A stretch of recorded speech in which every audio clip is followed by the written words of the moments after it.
In Colombia, an operation carried out against alleged irregular groups by the National Army in Putumayo in the southwest of the country has just been denounced by indigenous and human rights organizations as a new case of false positives.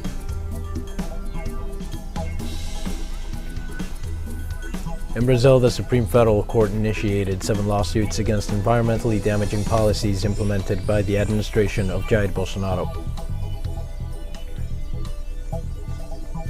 The Palestinian people commemorated on Wednesday 46 years since the establishment of the Palestinian Land Day.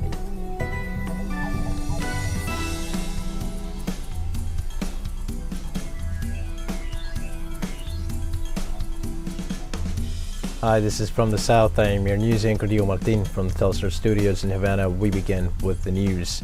In Colombia, an operation carried out against alleged irregular groups by the National Army in Putumayo in the southwest of the country has just been denounced by indigenous and human rights organizations as a new case of false positives. The human rights coordinating body of the National Organization of Indigenous Peoples of the Colombian Amazon, OPIAC, said in a communique that the operation carried out on Monday, March 28th in the rural area of Puerto Leguizamo left 11 people dead, of which at least 9 were civilians who had no relation with the dissidents of the Revolutionary Armed Forces of Colombia, as later confirmed by officers of the Colombian Army and the government, including Defense Minister Diego Molano. OPIAC denounces that in addition to the massacre and the kidnapping of civilians, an incumbent governor of an indigenous district, Didier Hernandez, was assassinated. Relatives of the victims, allegedly executed by the Colombian Army, also denounced that they have not been allowed to see their corpses.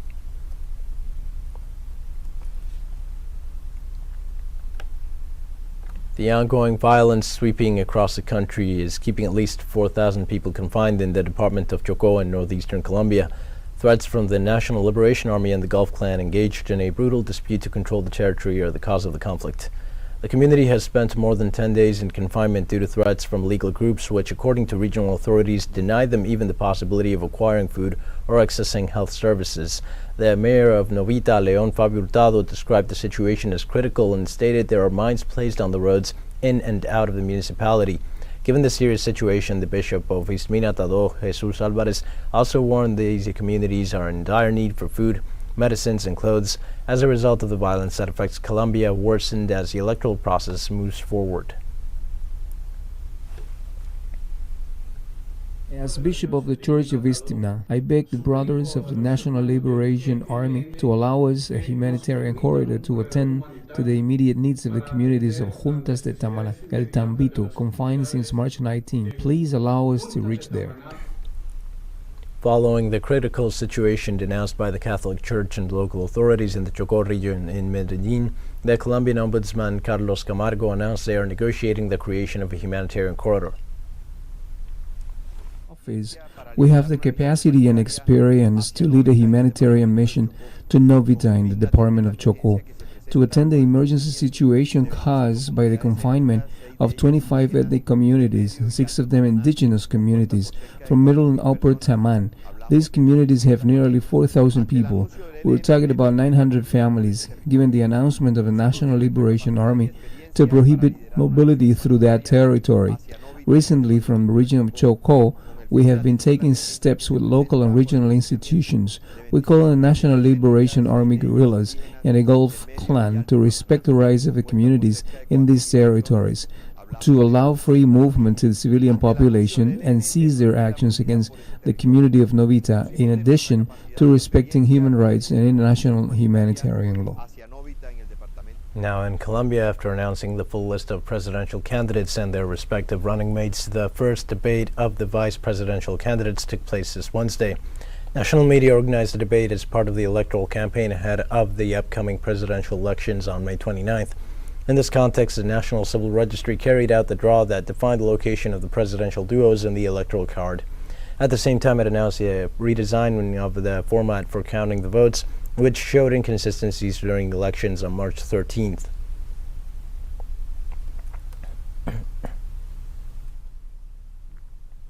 And the president of El Salvador, Nayib Bukele, asked his country's parliament for more legal tools to continue his plan to fight crime. The head of state deployed over the past weekend an aggressive plan after the Central American nation recorded its highest homicide rate in a century. The Deputy Ernesto Castro, President of the Legislative Assembly, reconvened a plenary session of Parliament on the instructions of the head of the executive. Last Sunday, the deputies approved with 67 votes in favor an emergency regime that implies restrictions of rights and guarantees in the midst of a wave of violence that left more than 80 victims dead in only 3 days. The operation, although backed by the parliamentary majority, has also been harshly criticized for human rights violations by international organizations and other governments.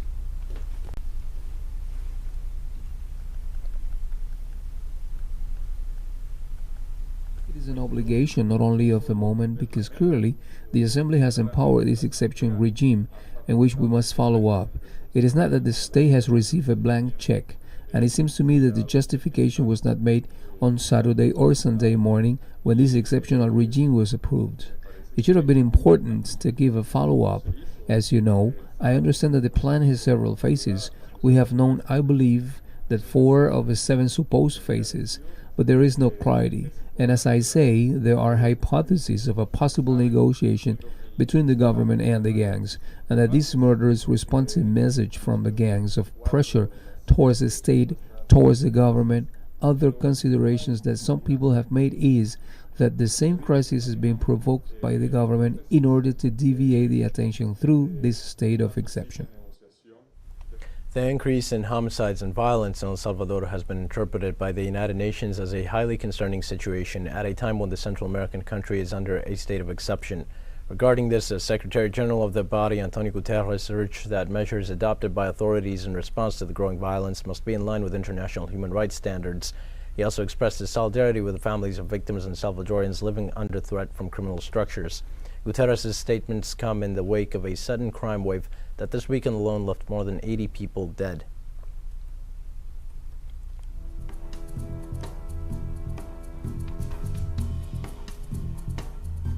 We're going to take a short break now. Please join us again after this.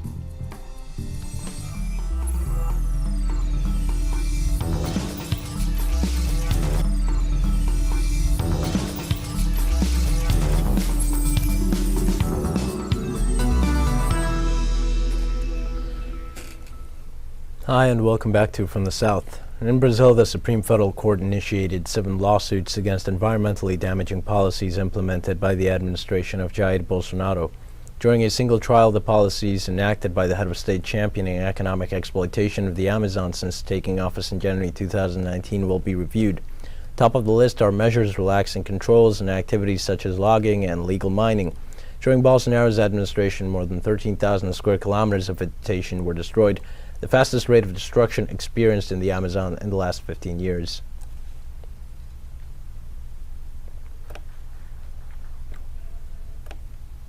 During the Third Congress of Women on Tuesday, President Nicolás Maduro ratified the commitment of the Venezuelan government to guarantee the rights of women. The president emphasized the need to promote new social codes in communities with laws to eradicate violence against women. He urged the National Assembly, the Supreme Court of Justice, and other bodies to work on the basis of justice to advance the adaptation of the legal framework and to be able to combat violence against women.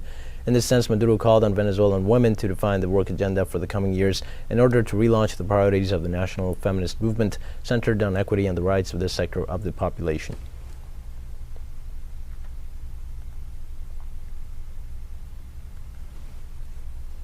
The president of Cuba, Miguel Díaz-Canel, praised on Wednesday the vocation of struggle and capacity to unite forces of the revolutionary youth.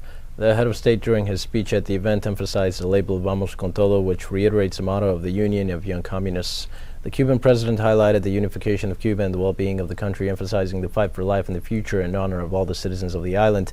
The head of the state led the ceremony of awarding the flag of honor of the political organization to 8 outstanding senators of the country, and awarded José Antonio Echevarría and the Santa María Cuadrado medals, as well as the Julio Antonio Maya Order to young people who have an outstanding career in different sectors in the country.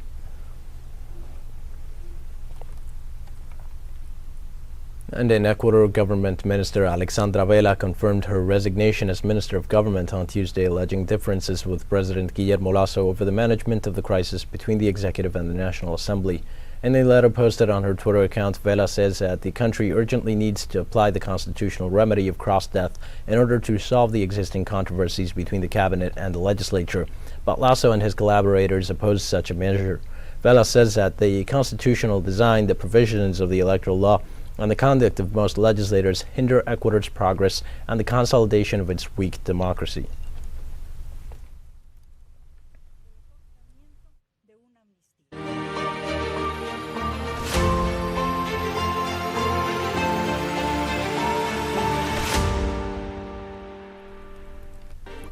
And Russia's state-owned energy company Gazprom said it is continuing regular gas deliveries to Europe via Ukraine, while Germany declared an early warning of a possible suspension of supplies. The spokesman of the Russian energy giant Sergei Kupriyanov informed that the supplies carry out in accordance with the requests of European consumers. For March 30th, the company officials said records showed a flow of 109.5 million cubic meters, which corresponds to supplies under the long-term reserve for gas transit through Ukraine. At the same time, the gas flow through the Yamal-Europe pipeline, which runs through Belarus and Poland, fell to zero on Tuesday afternoon at the German point of Malno, according to data from the operator Gascade. The Russian government, together with the Central Bank of Russia and Gazprom, are due to submit a report to President Vladimir Putin on Thursday on the implementation of the changes needed to introduce payments in rubles.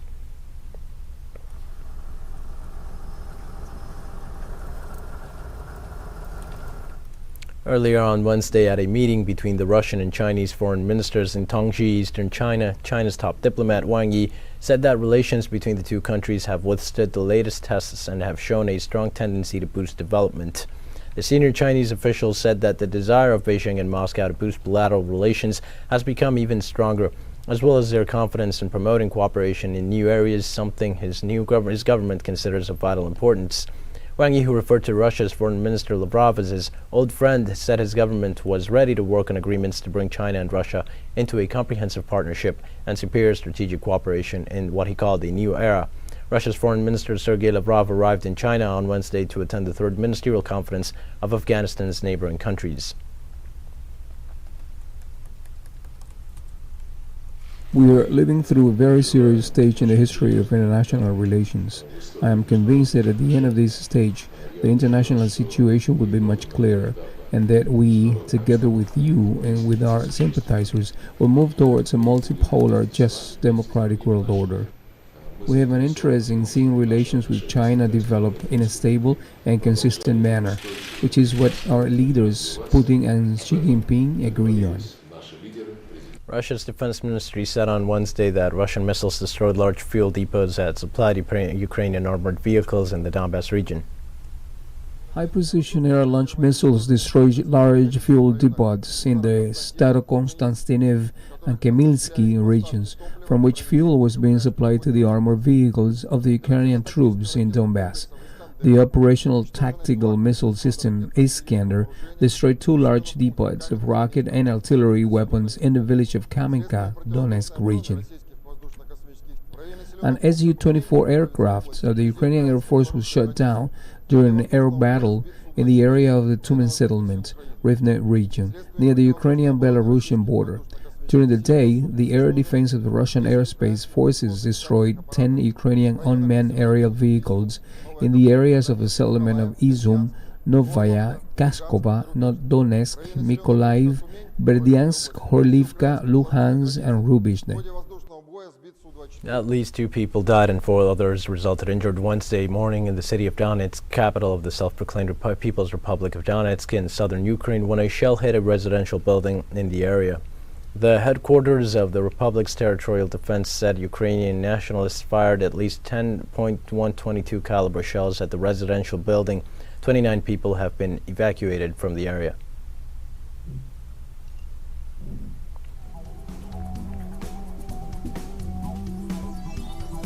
We have more news coming up after a final short break. Please stay with us.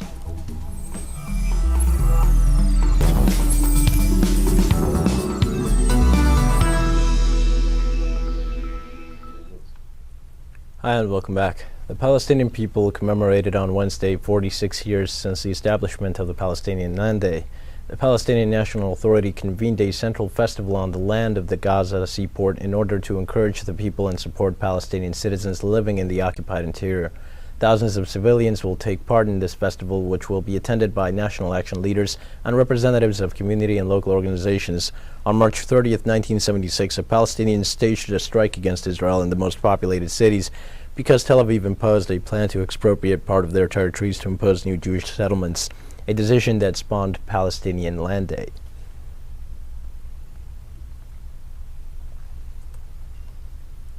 South Africa's President Cyril Ramaphosa and his cabinet are facing a vote of no confidence on Wednesday in the National Assembly over several allegations raised by the opposition.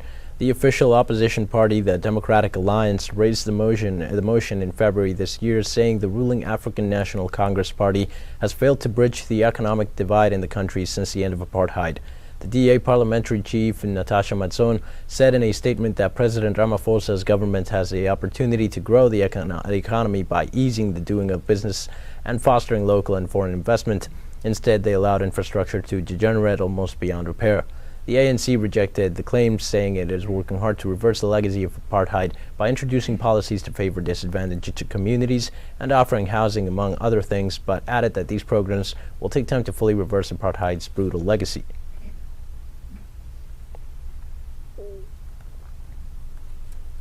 The Saudi-led coalition backing the Yemeni government against Houthi forces in Yemen's conflict announced a ceasefire starting Wednesday and peace talks during the Islamic month of Ramadan for April.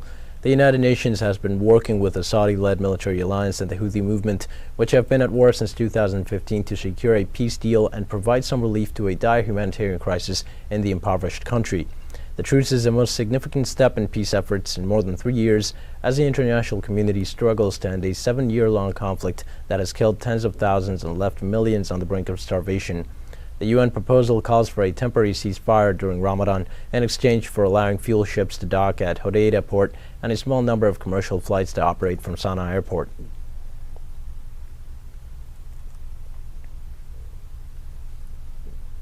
On Wednesday, Sudan's de facto leader, General Abdel Fattah al-Burhan, conducted his first official visit to Egypt since last year's military coup. According to Sudan's ruling council, the head of the country's General Intelligence Service accompanied Burhan, who was greeted on arrival by Egypt's President Abdel Fattah al-Sisi in a ceremony broadcast live on state television. Political turmoil and regular mass protests have been constant in Sudan since the October 25th military coup, which drew international condemnation and sparked crucial aid cuts. Data from medics state at least 92 people have been killed on anti-coup protests since October. Burhan's visit followed his trips to Saudi Arabia and the United Arab Emirates earlier this month.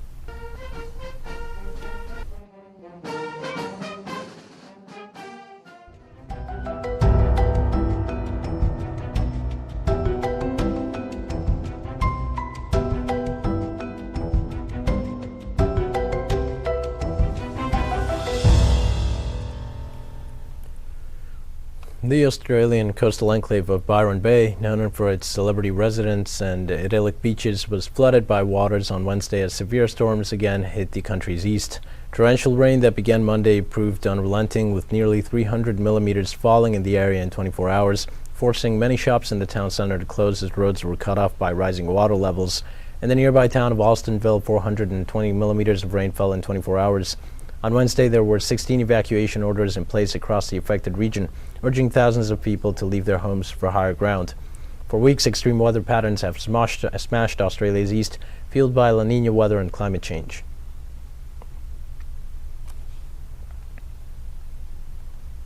On and near any rivers, creeks and streams, please stay up to date with the latest forecast and warnings and listen to all advice from emergency services, because as we saw last night, these coastal troughs and small-scale low-pressure systems are always rapidly evolving and quickly changing weather systems. Sometimes they fall on the coast, sometimes they fall off the coast. Unfortunately, this time it formed right on the coast rapidly overnight, causing intense and torrential rainfall that caused the widespread flooding that we saw through our communities. If you live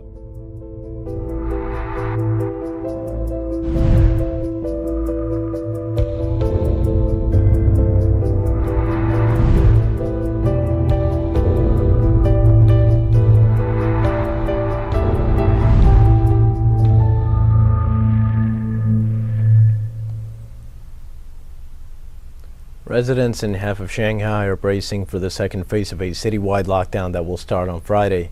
Long queues were seen outside some supermarkets in the Puxi area on Wednesday, and residents emptied shelves and hoarded groceries for the upcoming lockdown that will confine them to their homes.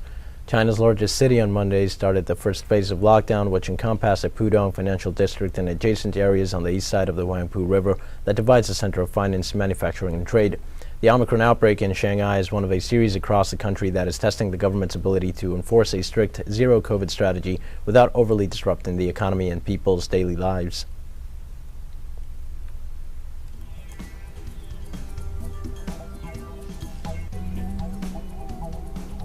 We've come to the end of this news brief. Remember, you can find these and many other stories on our website at Telstra English. You can also follow us on social media for all the latest news. We're on Facebook, Twitter, Instagram and Telegram. For Telstra English, I am Dio Martin. Thanks for watching.